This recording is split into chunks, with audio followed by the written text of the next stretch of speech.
Arkadaşlar, elimde ne var? Fuji X-T4. Sayenizde var. Niye sayenizde var? Siz söylemeseydiniz haberim bile olmayacaktı. O yüzden sizin için gideceğim. Şimdi dışarıda bu kamerayı test edeceğim. Sizin için diyorum çünkü ben kararımı çoktan verdim bile.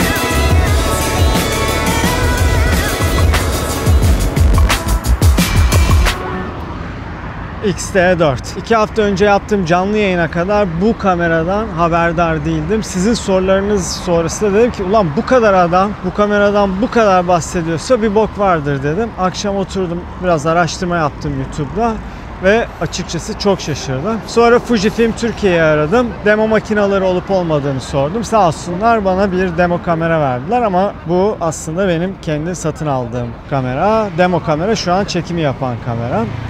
Her neyse kamerayı aldım. Bir 2 haftadır falan ben de epey detaylı test etme fırsatı buldum. Şimdi sizin için test etmeye başlıyorum.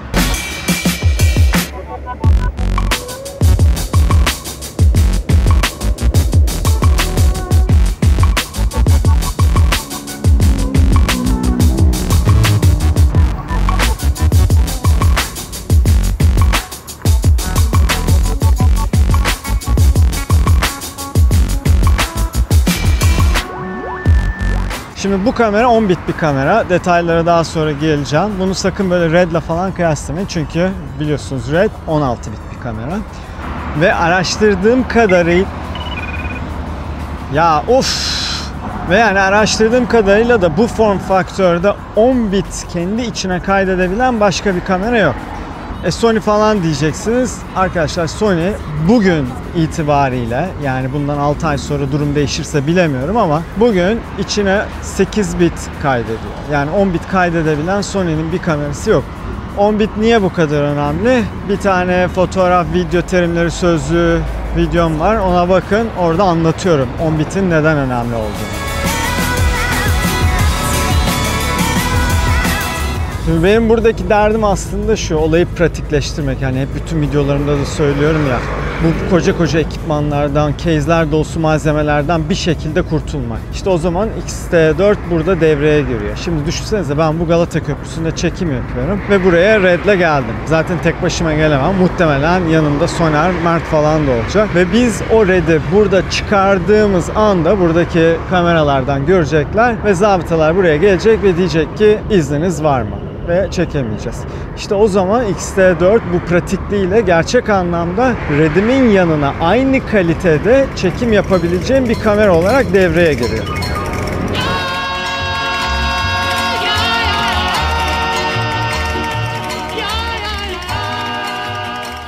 Tabii şimdi ben bu kamerayla böyle video çekme üzerine deli gibi araştırma yaparken bir baktım ki aslında ben bununla işlerimi de çekebilirim. Çünkü ne var bunda? Optik bazlı stabilizasyon, bir de sensör bazlı stabilizasyon var. Ve bu sana 6 stopa kadar avantaj sağlıyor. Ne demek bu? Yani mesela 1/1000'de çekebileceğin bir kareyi 1/15'e kadar düşünüp ışık anlamında avantaj sağlıyorsun. Tabii burada şu soru ortaya çıkıyor. İyi de tamam seni sabitledik. Karşı tarafta hareket eden ne olacak? İşte o da artık optimumu bulacaksın. 1/15'lere düşmeyeceksin. Bokunu çıkarmayacaksın. Ama ışık anlamında sana avantaj sağlıyor. Ya da ne bileyim tripod kullanman gerekmiyor. Eline alıyorsun 1/15'te akşam çekiyorsun. İnsanlar yürürken böyle flu çekiyor falan filan. Ama asıl olay bence bu yüz ve göz takip olayı. Şimdi normalde biz fotoğrafta bu tür şeyleri kullanmayız. Biliyorsunuz ben hep söylerim. Tek netlik noktam olsun yeter. Başka hiçbir şeye ihtiyacım yok. Ama o kadar iyi çalışıyor ki kilitliyorsun göze. Kız sana doğru yürüyor, kız sana doğru koşuyor. İnanın gram kaçırmıyor. Zaten biraz başka videolara da bakın, göreceksiniz. Fuji bu otofokus sistemlerinde gerçekten çağ ötesi bir yerde. Yani gerçekten çok başarılı. Videoda kullanacağım bu yüz takibi aslında fotoğrafa da taşıyabileceğimi fark ettim. Ama tabii bu tür testler en iyi nerede olur? Saat testinde olur. Yani gideceğim adam akıllı gerçek bir moda çekiminde yüz takibi kullanarak netlik yapmayı deneyeceğim. O da muhtemelen gelecek hafta olacak.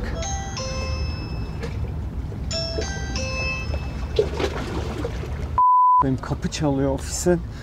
Telefonum bağırıyor. Kaydımı kesiyor.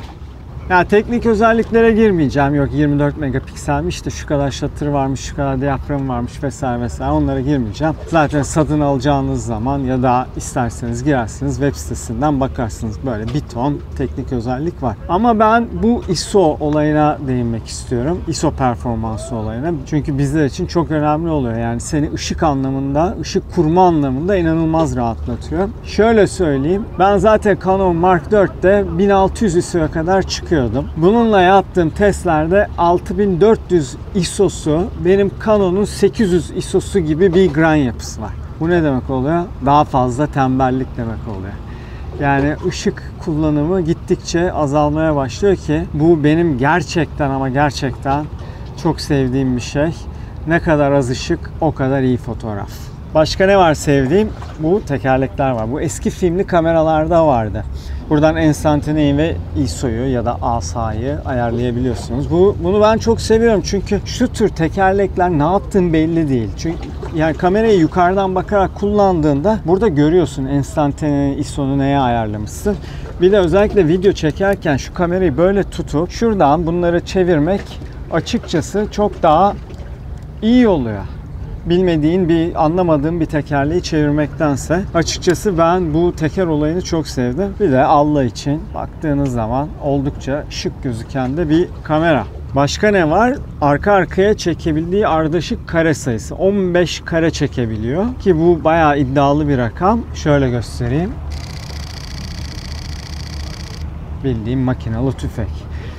Ve belleği de, ara belleği de çok hızlı boşaltıyor. Yani mesela bizim Canon'larda çekersiniz, bir şişer, bir arada bir kare çekebilirsin, sonra bir daha basarsın çekmez. O böyle sıkıntılı olur. Gerçi şimdi Allah için ben hiçbir şekilde böyle moda fotoğrafı çekmiyorum. Ama tabii çok ekstrem durumlar oluyor. Mesela bir kızı diyelim havuza atlatıyorsunuz ve o sırada çekmeniz gerekiyor. İşte o zaman böyle özel durumlarda gerçekten işe yarıyor. Belleği de inanın bana çok hızlı boşaltıyor. Yani bunu teknik olarak açıklayamayacağım. Teknik bir dayanağım yok çünkü ama hissettiğim hiçbir sıkışma yaşamıyorsunuz açıkçası. Şimdi bırakalım bütün bu teknik ıvır zıvırı falan.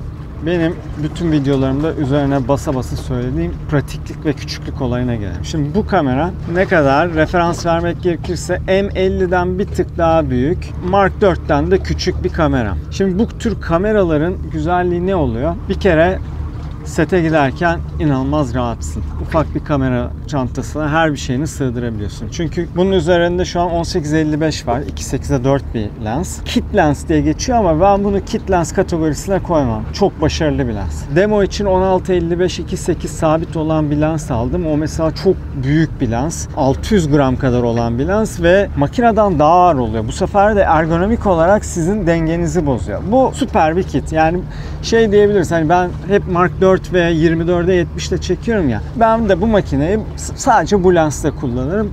Prime lensleri ne zaman kullanırım? Çok özel bir durum olacak da kullanacağım ama yine ihtiyaç kalmıyor. Ben genellikle prime'ları ne zaman kullanıyorum? İşte 1.4'lere falan ne zaman geçiyorum? Mekanda ışık yok, mekanda ışık sıkıntılı. O zaman ışığa ihtiyacım oluyor. Ama al bunu abicim 6400'e babalar gibi takıl. Yani çok kompakt bir makine.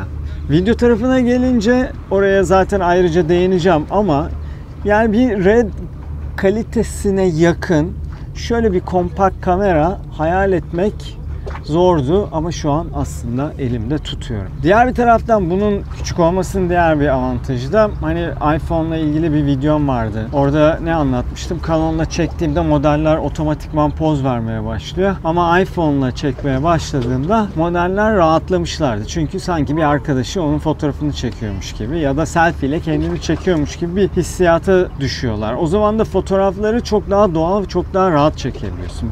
Ayrıca bir de tabii kalabalık mekanlarda çekim yaptığın zaman ilgi çekmiyor. Şimdi gidiyorsun bir yere, çıkarıyorsun RED'i, abi ne çekiliyor, Kurtlar Vadisi mi diye gelen böyle bir ton adam oluyor. Ama bununla çektiğinde kimse seni aslında kale almıyor. O yüzden de ben bu küçük kameraları her zaman büyüklere göre tercih ediyorum. Ama biliyorum birçoğunuzun da sete gittiğinde büyük kamera ihtiyacı oluyor. Neden oluyor bu ihtiyaç? Çünkü müşteri ya da ajans senin kendi kullanamayacağı bir kamera ile çekim yapmasını bekliyor.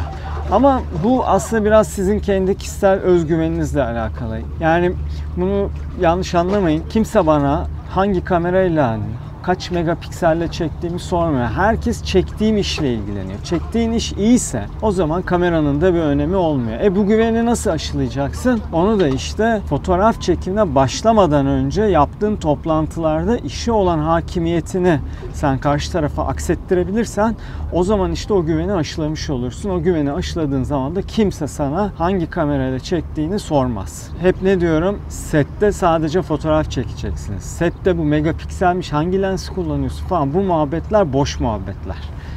Sen sete gelene kadar güvenini aşıla, işi iyi yapacağını karşıya aksettir.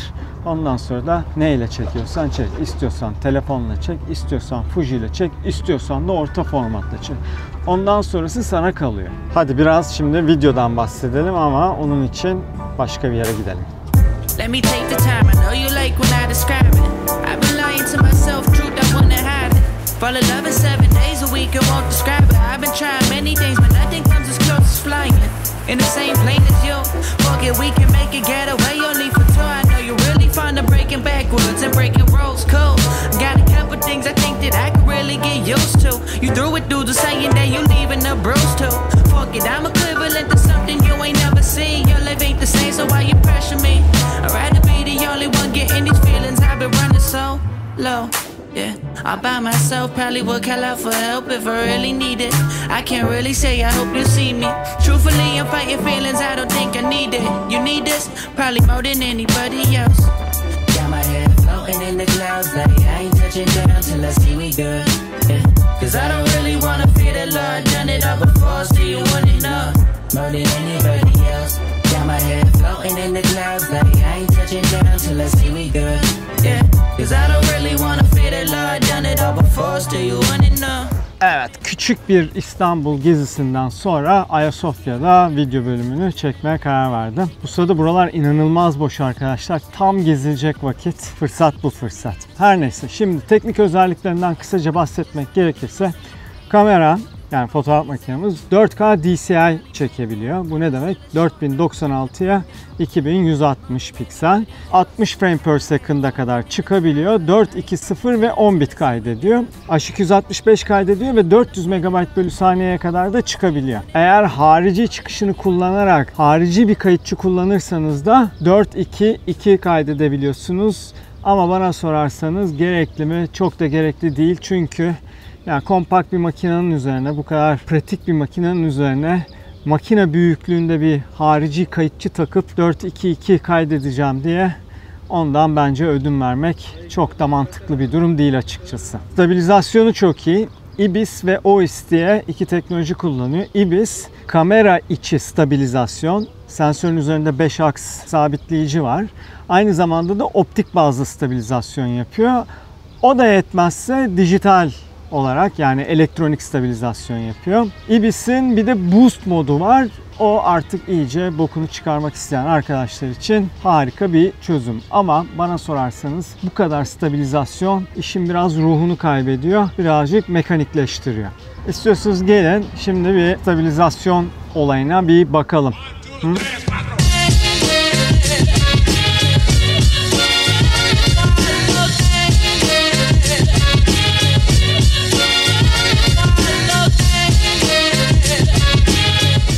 Evet, gördüğünüz gibi bence gayet yeterli. Bir de şimdi bu Fuji olduğu için içinde bir sürü Fuji Filmstock presetleri var. Bunlar dileyenler için süper bir çözüm ama ben her zaman F-Log çekmeyi tercih ediyorum ki renk aşamasında kontrol bende olsun. Ama gelin bir de istiyorsanız şu presetlere bakalım.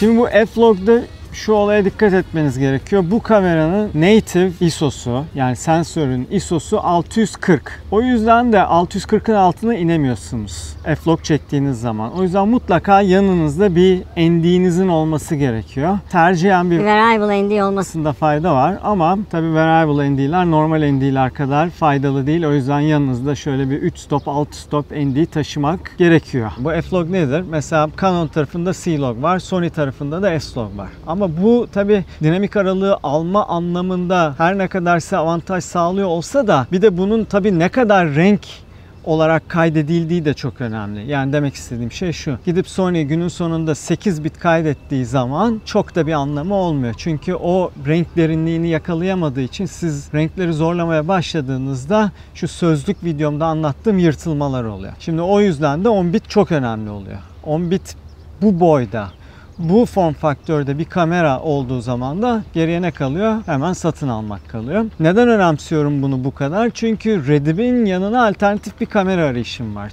Gidiyorsunuz Red'le bir şeyler çekiyorsunuz ama Red'i götüremediğiniz yerler oluyor. Hantallık oluyor, pratiklik anlamında. O zaman daha iyi bir çözüme ihtiyacınız oluyor. Götürdüğünüz diğer kameralarda Red'in yanına yaklaşamıyorken bu sefer iki görüntü arasında bir uçurum oluyor. İşte ben X-T4'ü yaptığım testler neticesinde sallamıyorum. Tam da buraya konumlandırabildim. Hatta ve hatta bazen Red'i götürmediğim yerlerde birinci kamera olarak da kullanabileceğim bir kamera.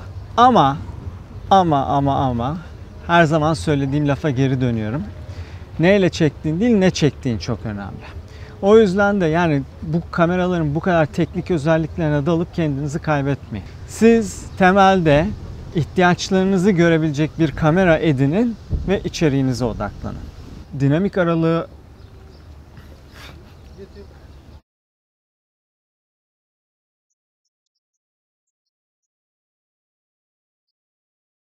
Yes, YouTube. Koray. It's K-O-R-A-Y. Have a good day. Bye. Yavaş çekim olayına gelirsek kameram 240 FPS'ye kadar çıkabiliyor. Bu gerçekten inanılmaz bir rakam. Yalnız bunu yaparken Full HD'de yapıyor. Eğer 4K'da yavaş çekim yapmak istiyorsanız maksimum 60 FPS'ye izin veriyor. Yalnız unutmayın 60 FPS'de ufak bir crop yapıyor. Şimdi toparlamak gerekirse eğer bir X-T3 sahibiyseniz ve sadece fotoğraf çekiyorsanız aslında X-T4'ü o kadar almanıza gerek yok. Çünkü sonuçta aynı sensörü kullanıyor. Ama videoda çekiyorsanız o zaman almanızı tavsiye ederim. Yani bir bakın en azından. Çünkü otofokus performansı inanılmaz fark etmiş. Bunu da ben aslında deneyimlediğim için değil, birçok video izleyip neticesinde size aktarıyorum. Herkesin ortak paydada buluştuğu nokta otofokus inanılmaz çağ atlamış. ISO performansı çok iyi.